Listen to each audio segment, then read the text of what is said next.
Opportunity অর্থ সুযোগ।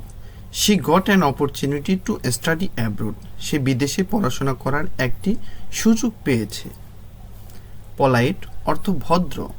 হি is always polite to everyone.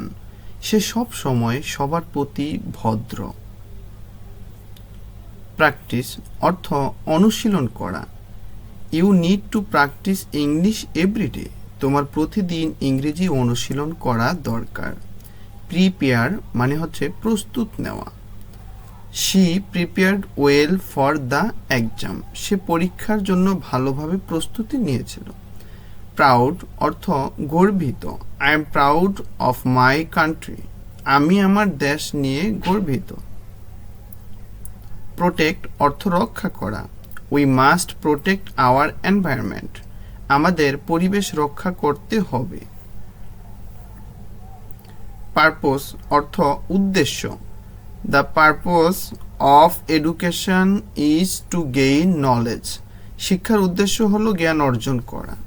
Realise অর্থ উপলব্ধি করা। He realise his mistake and said sorry. সে তার ভুল উপলব্ধি করে দুঃখ প্রকাশ করল। রিল্যাক্স অর্থ বিশ্রাম নেওয়া। You should relax after a long day. দীর্ঘদিনের পর তোমার বিশ্রাম নেওয়া উচিত। রেসপেক্টফুল অর্থ সম্মানজনক। Always be respectful to your elders. সবসময় বয়োজ্যেষ্ঠদের প্রতি সম্মানজনক হও। Subscribe my channel, like and share.